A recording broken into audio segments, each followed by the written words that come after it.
All right, so we've been talking about it a lot. I've shared my own opinions, but it's time to hear other people's opinions. The vicious cycle of Star Citizen ship sales from Morpholgis is up. Let's check it out. Here we go. He's also here in chat, so you guys could see his comments in well, over here and then down there. So, all right, Morph, let's see what you got, buddy. Star Citizen has a backlog of unfinished ships so big it might take a combined 35 years of developer time to finish them. Understandably then, with the introduction of yet another large JPEG concept ship, the discussion of this practice has once again... But like the first one that has like a real hangar in the back. Like, look at the way you leave. How cool is that? I want that. I just don't want to buy a picture of it. Come to the forefront amongst Star Citizen backers. When is the backlog of unfinished ships too big? But they should sell more prints of these things. They should sell the concept art. So recently, friend and fellow Star Citizen content creator SaltEMike reached out to me and... Oh, shit. Guys, I think I'm famous. I think I might be famous. We made it. A couple other content creators to see whether or not we would like to have a discussion with him on his upcoming Sunday podcast on this subject. Link in the description, by the way. I hope you'll join us for the discussion. And that got me thinking more deeply about the issue, specifically whether it is an issue or not. After some looking into it, I found that it probably isn't as bad as some people are making it out to be, but there are still some problems. So let's get into why by starting to look at why the backlog is such an issue. Okay. Oh, and if you like this video by the end and you think I deserve it, don't forget to hit that like, subscribe button, and the bell icon to show your support. So since the beginning of Star Citizen's development, crowdfunding has pretty much entirely been supported by the sale of concept ships. These have been jokingly referred to as JPEG ships, as usually the... It's like 50 million or so of, like, that Calder money, right? Art is the only thing that's done at the time of the initial sale. So in other words, it's not a ship that you could actually fly in-game when it goes on sale. That's what a concept ship is. The problem is that these sales don't need to just fund ongoing development with Star Citizen, but that also needs to support 800 plus and growing developers and staff working on the yet unreleased single-player mode Squadron 42, where... That damn game. And yeah, isn't the UK studios, they want about 1,000 people just working there, right? The majority of CIG's resources are now being funneled. This has resulted in a growing backlog as the team grows in size, which has some speculating that it's become a vicious cycle of needing to release yet more JPEGs to pay for more developers to address the backlog, and so on, with no way to break the cycle due to the financial burden of development outweighing the pipeline's profitability. But we'll get back into that later. Okay. The good news in all of this, though, is that in the past 10 years of development, CIG... I mean, that's the big thing, right? Is it's... they've kind of backed themselves into this corner a bit. ...has delivered on 144 of those concept ship promises. But despite that impressive number, they still have and that number is impressive. Quite a lion's share of large ships left to do. So where then does that 35-year number come from? Well, in a recent interview with CIG's head of ship development pipeline, John Crew, he shared that it would take more than a year of work from their current entire ship team just to finish a ship the size of the Polaris. If I could click my fingers now, put the Polaris into production, that would take out a big chunk of the UK team for maybe 12, 18 months. Which means we can't deliver a constant flow of other vehicles in patches. So a constant flow of other vehicles and ships that go straight to flyable that nobody paid for in the first place already, but the ones that you already paid for, it's tiny bit disingenuous, but at the same time, like, it kind of is what it is and has to happen. But when a ship comes out that goes like straight to flyable, vehicle that goes straight to flyable, I do see like the grumblings from people a little bit. It really doesn't bother me very much. I think it's kind of important to continue to do that, and I'm more okay with the straight to flyable ships or vehicles because you're only a few months away from being able to hopefully earn them in game if you like, and the work was already done. So it's like you did the work up front, and then I paid for the work in the back. I paid for the work. The money comes in after you finish the work. So you do a good job, you get paid good money for it, right? So they do the pre-production, and then we pay for the end product instead of paying for the picture, hoping to get the end product. So there's that is a way better situation than the concept avenue that caused all this, I guess, drama right now. You could go multiple patches without any vehicle release or any support for other features coming out. So we have to balance that across not just delivering vehicles, but supporting the other teams. Which is why these ships have been left untouched up until now. It's from this number then that we can begin to extrapolate through some table napkin math about how long it will take for them to finish that massive backlog. Added up, accounting for new concepts being added, that number comes to around 35 years. A staggering number, but it doesn't exactly tell the whole story, so let me explain. Yeah, this number no way. isn't linear time, it's purely an estimate taken on a per ship basis added up together. In other words, It's developer time, not actual time. As some of you pointed out when I posted an image of this on Twitter, CIG often develops ships in parallel. Yeah, so then there's how 5 much ships in actual production at one time, might this take from today? Again, based off John Crew's own estimated time for the players and comments about the commitment required for a large ship, Polaris-sized ships and up would require an entire year of an entire team with no capability of parallel development. So for each capital, we need to look at them as a single year of development. Next, ships mostly done from Squadron 42, like the Javelin and Idris, which still need some work to be ready for the PU according to CIG themselves, may be done in like half a year. And then for the rest, I put them together in accordance with the time that they'll take, taking into account that their larger or smaller sizes would likely enable them to be done in parallel or not. So after all of this kind of guesswork, we came to around 23.5 years, accounting for one additional year of development for every year of the backlog's development due to it doesn't make a difference at that point. Extremely likely addition of more concepts. I mean, they've introduced more concepts every single year of development. I don't see that changing. However, this number is still probably on the larger side because we need to take into consideration the fact that the team is likely to double in size over the next couple of years as they have planned, and then the pipeline will also likely become much more efficient, which will enable them to cut this time down to maybe around 7 to 8 years. Again, guys, I'm ballparking here.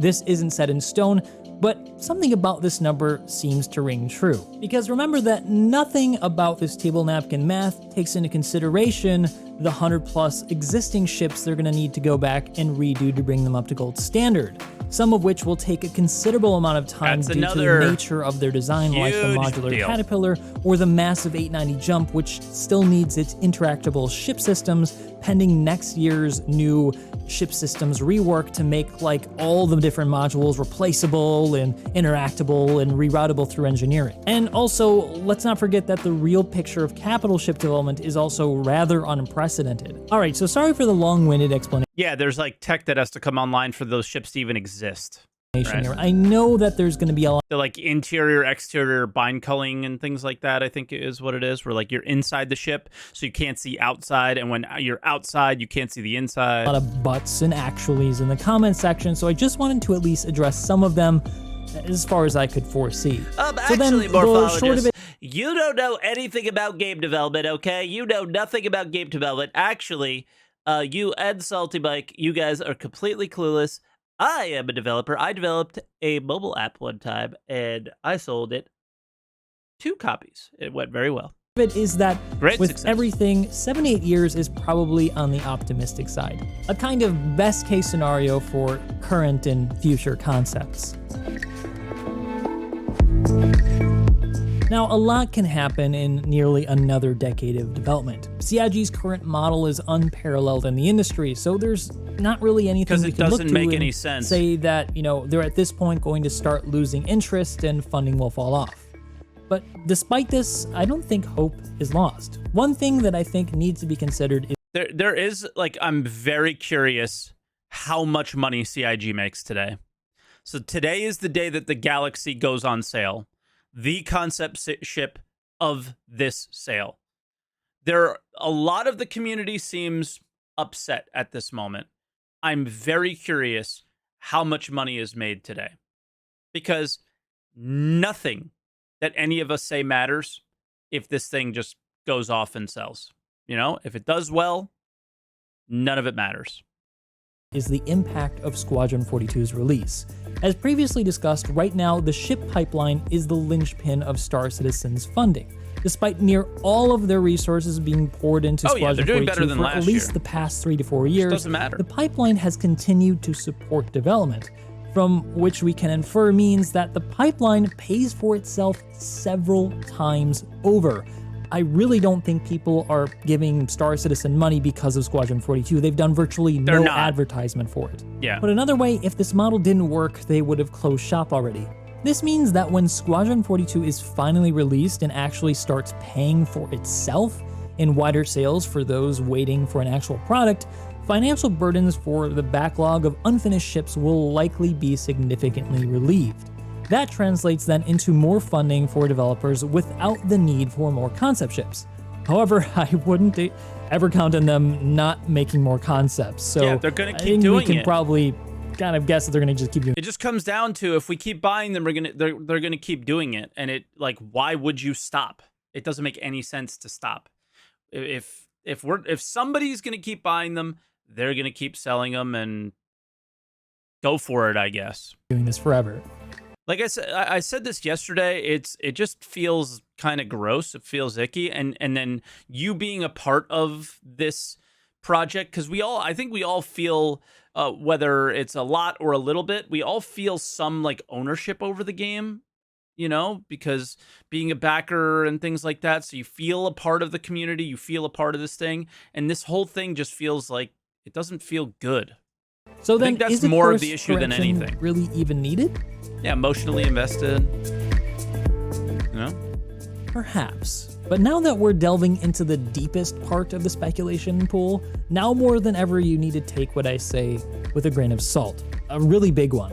I'm not part of CIG, Yeah, backer and money I did not can't pay for see Squadron their 42. numbers for how much ship sales truly support the entirety of CIG. One thing I am certain of, though, is that they could always pay their developers more. There have been unsubstantiated reports that a lot of these hiccups with the ship pipeline are due to people leaving CIG who are part of the ship team. And It's not unsubstantiated, at least not with the Bane of Merchantman. The people who worked on the Bane of Merchantman left. I mean, they didn't say why they left. What if it was a family thing? What if, I got to live closer to family. What if they didn't feel like moving to the UK office? It could have been 100 different reasons, but they literally said on that SCL that somebody left, multiple people left, Yeah, they said it on the record. They said it at SCL. Somebody left. Yeah. talent retention has also rumored to have been a problem due to reports of them paying on the lower end of the industry spectrum. Whether or not this is so, though, as someone who really wants to see the very best game, I'd like to see more money distributed to talent in order to retain and attract. Guys, we're screwed. It doesn't matter. First time chatter in Twitch chat crossbarred. Are they not showing the new ship today? This is why it doesn't mean anything. They're going to show it today. Okay, buddy? Don't worry. You'll be able to buy your $600 ship. The It'll be very okay. best developers in 11 the industry. a.m.. I mean, they're certainly already making the very 2.5 best hours. looking ships in the industry right now. It's probably not a bad idea to continue to pay them more, because if they don't, that can easily change with some other upcoming titles. even if this comes at the expense of securing some additional private investment. I think the project might actually be better for it. As for this practice of selling JPEGs and if it should stop, as someone who wants to see Star Citizen succeed, I don't think it's a bad thing to support CIG through concept sales. Just remember that no one company deserves 100% of your trust. Any company can fold overnight and run away with the money, and so I don't think it was bad to support them with concept sales when they like considered delivering on them.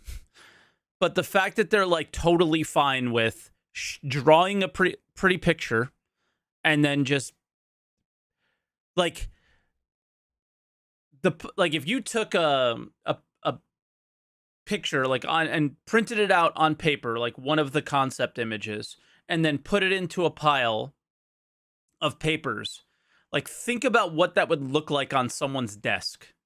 Just one image of each ship that isn't there. Right? Like, is it okay to support that? Like the general idea of draw a picture, this is what we want to deliver, and then sell it, maybe not the worst thing in the world, but then it's what happens with CIG after they do that is what's wrong, right? So, like for me, I said, I'm totally fine with, let's give the example of the 600i interior rework, right? They sort of sold it again yesterday because it was MISC day. And so they showed it before the MISC sale at IAE, which is probably why they timed that update. But at the same time, if you look at it that way, where they showed the concept to build some excitement around the ship. Hey, check out these concept images, right? This is what we're working on. It's going pretty well.